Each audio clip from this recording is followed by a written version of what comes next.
Welcome to the Connor's Corner segment of Ask the Lawyer. With me right now, our next guest is Marty Brounstein. He has a book out about the Holocaust, World War II. The name of the book is Two Among the Righteous Few, A Story of Courage in the Holocaust. Welcome to the show, Marty. Well, thank you for having me on. What's the book about? This is a true story of courage, compassion, and rescue. It's about this Dutch Catholic couple named Frans and Mien Wijnakker, who during World War II, when their country was under the brutal occupation of Nazi Germany, they got involved when most did not, and in the end, they saved the lives of more than 24 Jews from certain death. Can you just, for the audience, especially the younger people, can you describe the situation? What was happening in Holland back at the beginning of World War II? Yeah, good question. When the war broke out in Europe in September of 1939, the Dutch government declared neutrality, but that didn't get honored. In spring of 1940, May 10th in Holland, as Nazi Germany starts conquering through Europe, they were on the list and they got conquered within the week. And then that occupation and control by Nazi Germany was 5 miserable years, the worst and longest of all the countries in Western Europe. So freedoms were gone. If you started to get into any form of resistance, it was crushed. You're arrested. You're going to be deported to concentration camps. And, of course, the number one priority was go eventually get the Jews, rout them out of society, and deport them to the death camp. So it was a very difficult and dangerous time. Now, how efficient were the Nazis in rounding up Jews back then? Very efficient. And in every country they occupied, which was nearly 20 in Europe, and they had a few others that were helping them, they went about it systematically to first pass laws to pretty much legislate Jews out of society, and then you round them into ghettos, so that they're now secluded, and then it was bit by bit, put them on the trains and deport them to the death camps in Poland.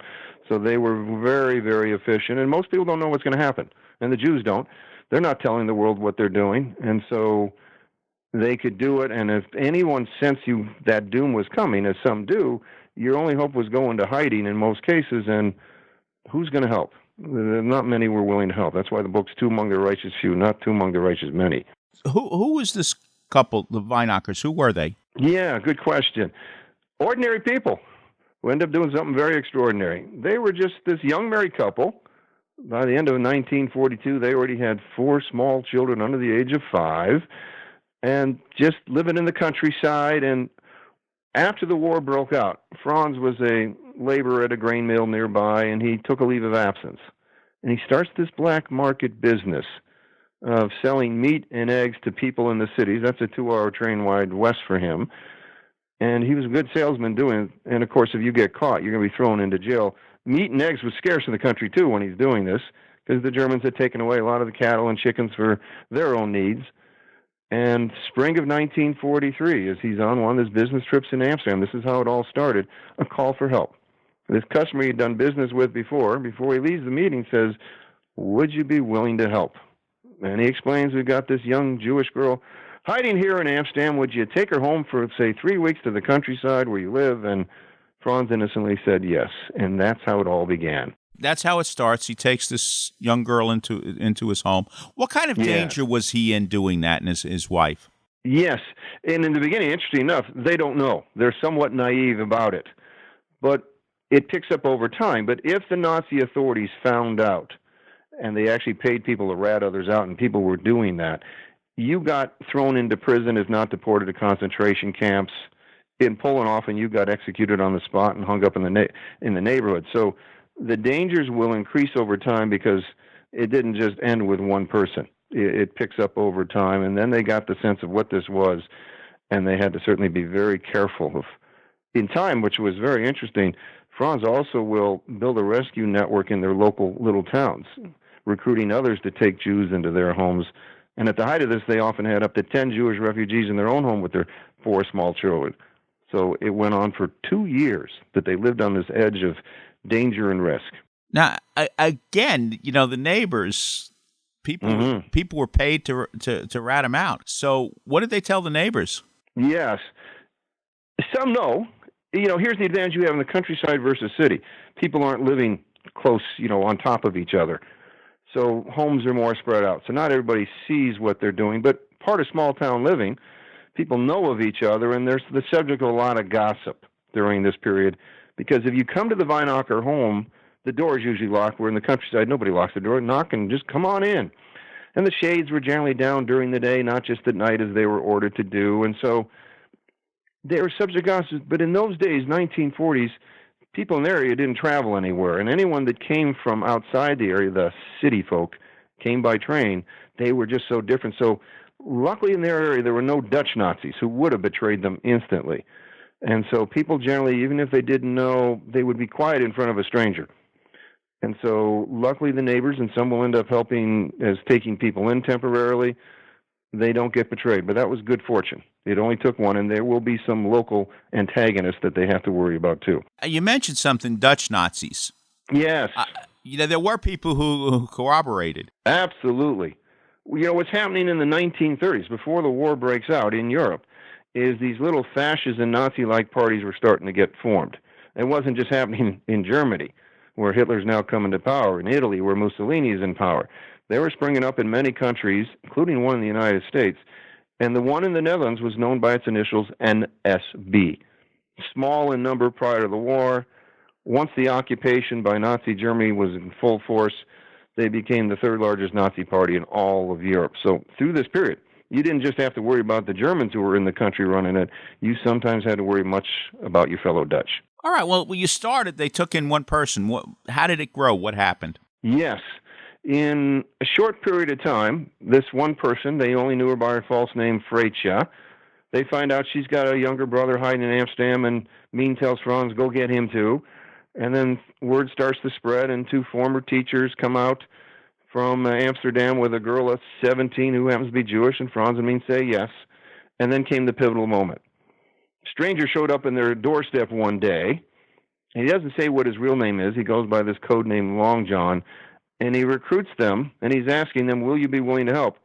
He's from a resistance group called the LO, the National Organization for Helping People in Hiding, that was getting a network built around the country to hide all sorts of people. And they asked Frans and Mien, would you be willing to help go recruit and build a network in your local area, and we can help fund you to do that, and you'd pay people. And then it really took off. And then they start, the risks, the dangers, and the number of people they're helping. But they built it, and then through all the hassles and problems and dangers, they persisted, which is very amazing when you think about it. At their height, what was the maximum amount of people that they were helping, shielding? At least 24, 25 at least, at the height of this, from in their house to within this network, and lots of shifting people here, there, everywhere when problems kept happening. Give an example of problems keep happening. Sometimes I'll go with the rescue network. They had different areas of problems. And Frans would get a call from people who had a Jewish individual in their house. And Frans, you got to come. And then they tell Frans, this Jewish person we have here got exposed. Somebody came by. They noticed them. Authorities are going to find out shortly, Frans, and not only going to come get this person, they're going to come get us. We've been betrayed, and that would be the term you'd hear. So you got to get them out of here now. And Frans couldn't convince those people to keep the Jewish individual any longer.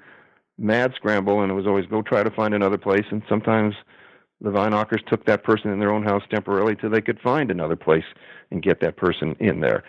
And so this was just constant. People would say, oh, this person's too much problem. I don't want to keep them anymore. Constant problems like that, just for the rescue network, let alone later on, threats of raids, 2 actual raids by Germans on their house. So Frans nearly got deported off to forced labor in Germany. Constant problems, and they persisted, which is, again, so amazing when I think about it. There was a raid, and how did he get out of it? How did they get out of it? Yes.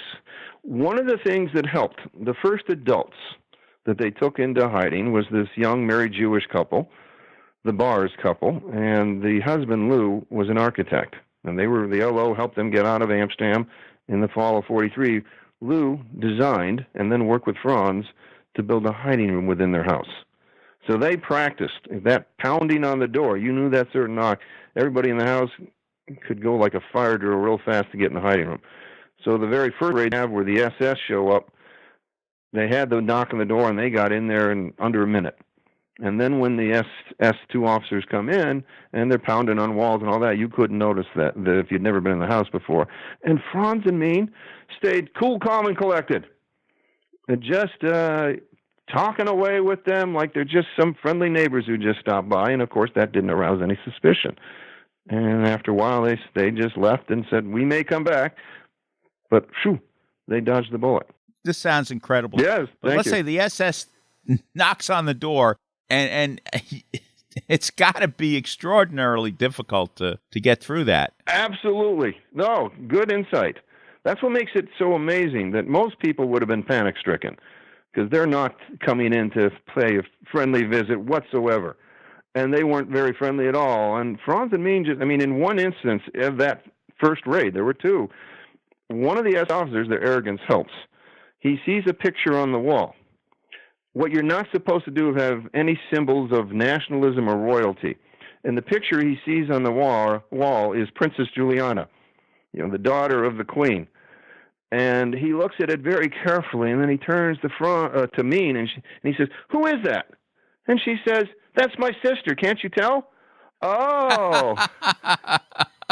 So I don't, in essence, talk about being quick on your feet to pull that off.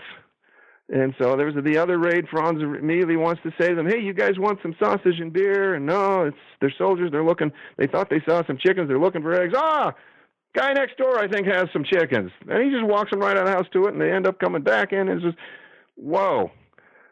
To do that under such pressure is remarkable, and yet somehow they were able to pull it off. Now, when was their area liberated? When did the Allies take control of the area? The Allies come into their area, southeastern Netherlands, in the fall of 1944. But I always say they weren't fully liberated. They pushed the Germans across the Maas River, which is where they were, and then they got stopped. And then they walked into Germany, marching on to Berlin. So while you maybe could come outside, you're not safe. There's bombing still going on. Netherlands itself does not get fully liberated until early May of 1945, just before the war in Europe is over. So they were the last country in Western Europe to get most of the rest of the countries in Western Europe, France, Luxembourg, Belgium, all liberated by September of 44. So they lived under that cloud and threat for that whole period of the war. Pretty difficult. What was the government administration like? Back then, let's say in 1944, How was the government administered? Was there a mayor? Were there police? How close were the Germans, the SS? Yeah, well, they're running the country. So the Germans are running the country. They got their own man in charge, Arthur Seyss-Inquart, an Austrian Nazi like Adolf Hitler, and he's got his own Nazi henchmen running the top parts of the country, and then they're using the Dutch to run the civil administration and the local law enforcement. I mean, one of the antagonists, the people they have to be worried about in their local area, was the local police chief, because he wants to stay on the good side of the Nazi authorities. That's their boss. Likely where the raids come from, at least the first one, likely he had his suspicions, and he tells the Nazis. And so most of the time throughout the war, the Dutch in these government roles were just following orders and going right along. I mean, one of the big things that those people did in civil service is, keep the records and help us identify the Jewish population. Fine. Very good. Law enforcement, help us go on the raids to go round up Jews. Fine. And so this was true of occupied Europe. It wasn't unique to the Netherlands that most people in those positions just went along. Only a handful resisted, or some just got fired because they didn't seem like they were too interested. That helped the Nazis greatly throughout all of Europe. Do you have any idea of the percentage of people who just went along, those who supported the Nazis, and those like the Wijnakkers? Yes. Well, those like the Wijnakkers are the smallest percentage. Those who actually get involved to try to help among the non-Jews, and you don't even hit 1% of the whole population of Europe. If you then go to the bystanders who just kind of look the other way, rough estimates, that's probably 80% of the population. And then in between are the collaborators and the sympathizers, all those who are willing to help. And it varied by countries. Some were helping more than others in the whole roundup and death and murder and all that going on. So, it was a time of hate and indifference that overtook Europe. Unfortunately, some of those things are still lingering on today. But that's why what made what they did stand out even more, because I always tell when I go into different groups with this all the time, often talk about if we had more people like the Wijnakkers willing to help, we wouldn't have seen over 11 million people murdered in the Holocaust. But they were rare, unfortunately. Now, I understand you from Chris, you have a personal connection to Yes. Spoiler alert for your listeners. when Okay. I do public storytelling presentations is one of the things I often do with this. And so the audience knows going in he has a very meaningful personal connection story, but they don't know what it is, and I don't reveal it to the very end. And then sometimes there's some tears in the house because the reality of what they did it really hits home. So I'll share that, keep the secret here. But among the 24 plus Jews that Frans and Mien Wijnakker saved was this Bars couple I mentioned earlier, where the husband's an architect there, Lou, and his wife, Engeline Bars. And when they were able to get snuck out of Amsterdam, thank goodness they got out of there, and they probably don't survive staying there. Fall of 1943, Engeline Bars had a secret she could not keep secret any longer. She was already pregnant. How do you get a baby born to a Jewish woman in Nazi-occupied Holland? The answer is it's impossible. And at this point, they had so many things going on with the rescue operation and many challenges and dangers. This was the most impossible. And yet Frans and Mien decided they'd take it on. And in brief, they performed a miracle because they got the baby born and they kept her safe along with her parents there until liberation finally came. And this March will be 13 years that I get to call that baby my wife, Leah Bars. It's a great Thank story. you. What happens to the Wijnakkers after the war? Yeah, good question. Life had to go back to normal. And as I learned in putting the story from the children, is it took them 6 months to readjust to a so-called normal life. Frans had to go get a real job now, and they had a 5th child born after the war, and they just had to raise their family, and life went on, and they were never any great glory or notoriety.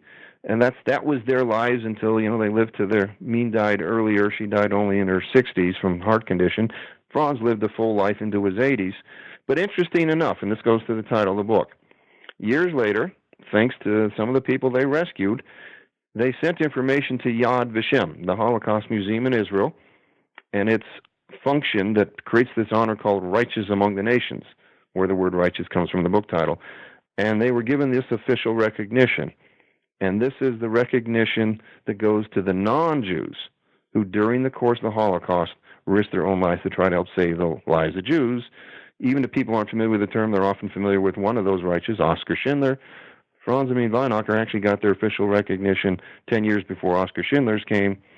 And that, gave a little moment for the local little towns in southeastern Netherlands, Frans and Mien Wijnakker are local heroes. But, they're not known much in the country. And then when I stumbled in this story by accident, in May of 2009, on a trip to Netherlands with my wife, I met the 5 Wijnakker children, and one thing led to another, and here I am now well into 9 years in the journey of not only written this story, but of course sharing it in a wide variety of audiences in multiple cities around the country. So I never expected it, but people keep, to your reaction earlier, thank you. People keep saying, wow, what an incredible story. Wow, what an inspirational story. Keep doing it. So I have. What was the motivation of the Wijnakkers? Why did they do this? That's a great question. And I love that when it comes up in audiences. And I answer it in 2 ways. One is I don't know, because as I put the story together, it went back to the family, and they gave us a little self-published Dutch book that Frans had kind of put stories together before his death. The book only spoke to what he did with Mien, not why. So in essence, I don't know. In my journey, I have studied others who've gotten that honor of Righteous Among the Nations by a few people, have done some studies on samples of them, and while they came from a variety of backgrounds, many shared common qualities of character. And people often say, when you read the book, you can draw conclusions as to what those qualities are that answer the why question. Here are some of the few that some of the righteous share that fit Frans and Mien. 1, the willingness to help. 2, risk-taker. 3, a sense of compassion. 4, they weren't stuck with the prejudice and the anti-Semitism of the day. The fact that they thought you just treat people with respect is a normal thing to do. And being bothered by seeing, and in time, they don't know so much in the beginning, but as they become more aware of the persecution going on, the idea of this intolerance, they thought, that's not right.